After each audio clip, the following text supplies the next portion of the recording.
said, "This man's intro is so lethal.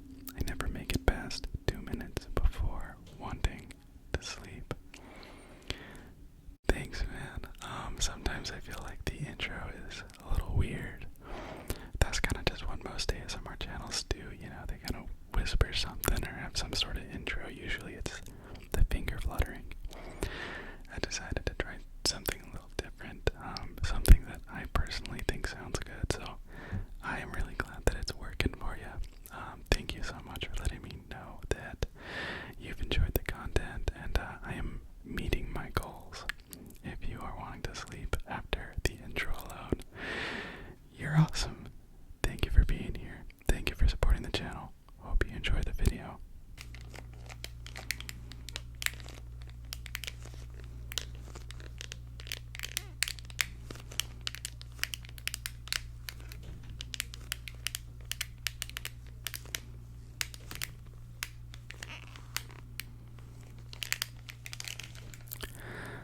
How's it going, guys? This is McNaughty.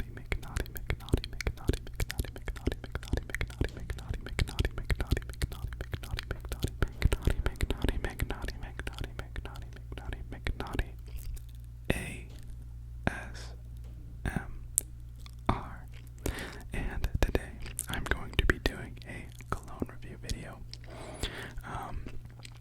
I recently picked both of these samples up, and I've been testing them out.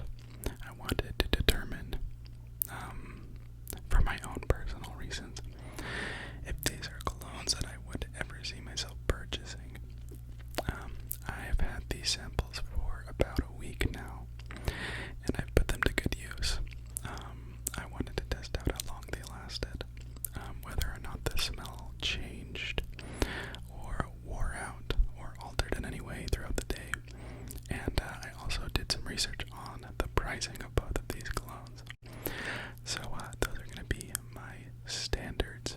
I'm going to judge these two colognes based on those standards. So if you are interested in hearing my review, or you're just here for the relaxation, stay tuned. I just wanted to say, and I say this for every video, but just, I really hope you know how much I appreciate you being here. It is awesome that you're here.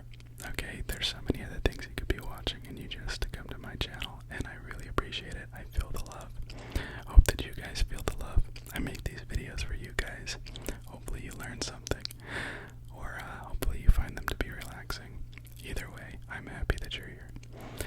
But without further ado, let's just get straight into the review. So, the first cologne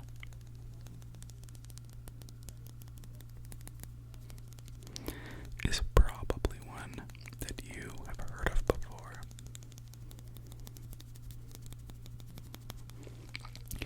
There are a lot of influencers and a lot of celebrities that I know have promoted this fragrance in the past. And this fragrance goes by the name of Paco Rabanne. Paco Rabanne, Paco Rabanne, Paco Rabanne, Paco Rabanne. 1 million.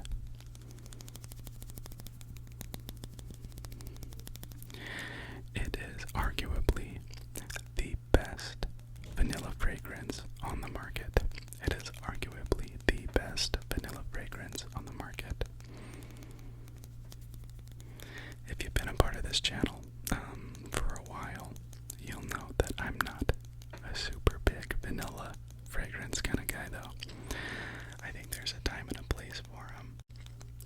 I think that they are a little bit too refined. I also don't like gourmand style scents, and gourmand style scents are ones that remind you of a food or a baked good or a dessert. And sometimes vanilla fragrances are just a little bit too sweet for me, you know. But I picked this sample up because I've heard so much about it. I've heard so many people praising it. And I actually really enjoyed the Paris Hilton Gold Rush Vanilla Cologne.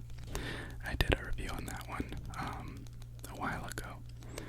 But I know that it's very similar to Paco Rabanne's 1 million.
longevity scale of things, I would say that I'd give it like a 4 out of 5 for that.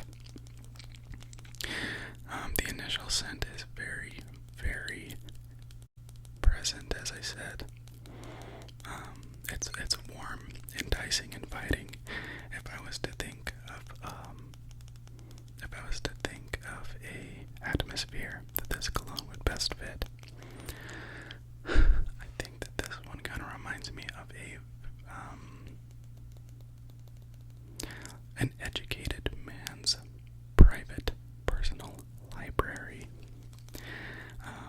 or like a dinner party, like a Met Gala style fragrance. It's refined.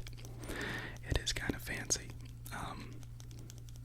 And so there are places that I would wear this, and I'd probably wear it on a date.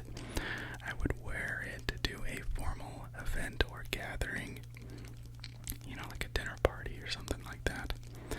But I don't know if I would classify this as a casual use fragrance, at least not in this concentration. But as I say with all my reviews, that's just that's my take on it. If you like vanilla fragrances, if you're a more refined and regal person, maybe this would suit you just fine. So you could use it daily and there would be no problem, or it wouldn't be, a little bit too much. So with that, I'm gonna give it a little spray real quick on my wrist.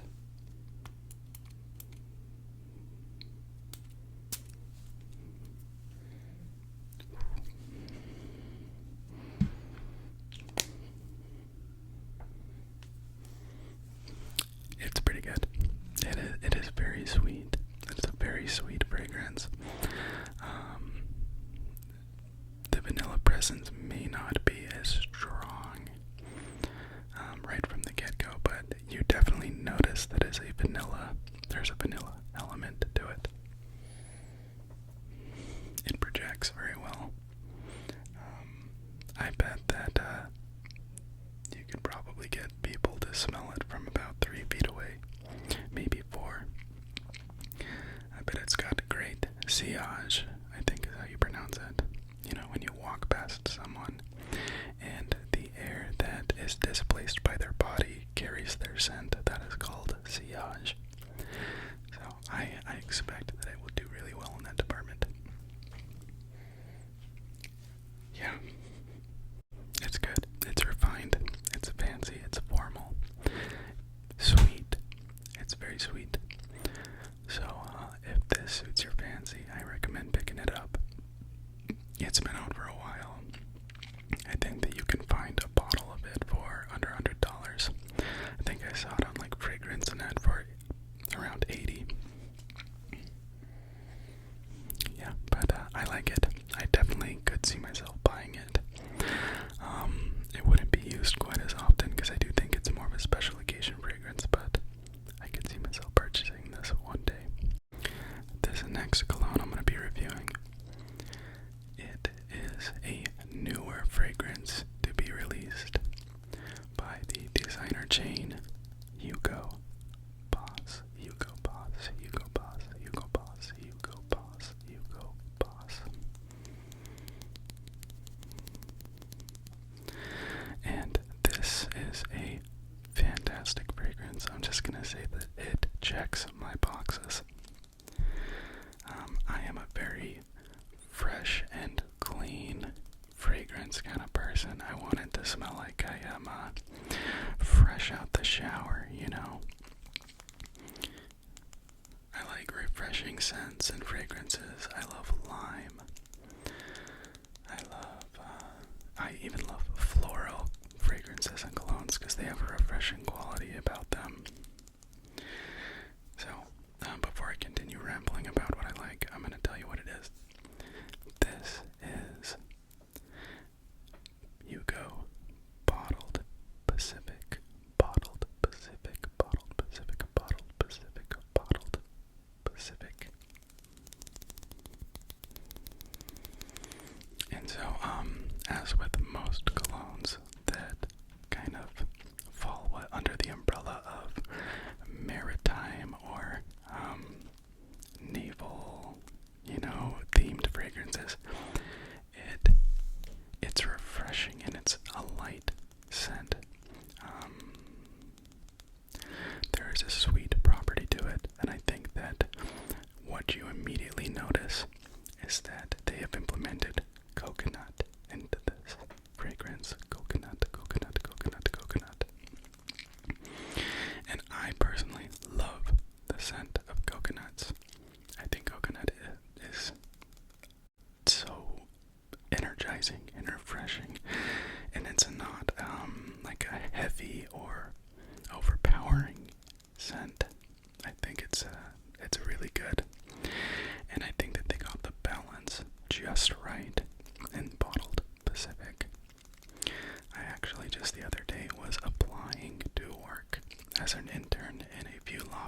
actually one of the people that I ran into. They asked me what I had on, and that's awesome. That's always a good sign when you get asked. So, just so you know, this is Hugo Bottled Pacific. Longevity is good. I think that, like I said, it's probably got about 8 to, I'd say around like 8 hours of use. So, it does start to fade, but that's typically what happens with, lighter fragrances, and it also is the toilette, if I'm not mistaken, so those don't typically carry as much potency as other concentrations of cologne. But it lasted long. I was pleased with it. I'd probably give it a like a 3.5 on a longevity scale. Initial scent is just really good. It checks my boxes. I think I'd give it a 4.5. I think that while it is a good fragrance, they do rely pretty heavily on the coconut, and so it would be nice to have a little bit something extra so that it's not quite so obvious what the fragrance is. But because I love coconut and because it's fresh and it's light and good for warm weather, I loved it, and it's a hit with me. And lastly, I think that you can get a bottle of this for about $100, so it's pretty affordable for a designer cologne. And like I said, I could see myself getting both of these colognes. I could see myself purchasing a bottle for both of these colognes. So at the end of the day, I'm going to give the Paco Rabanne I'll give it a 3.5 out of 5. And I will give the Hugo Bottled Pacific a 4. I'll give it a 4. So both of these are worth buying, or at least sampling next time you go to the mall or a fragrance place. But anyways, guys, that's going to be it for the review. I love cologne. I love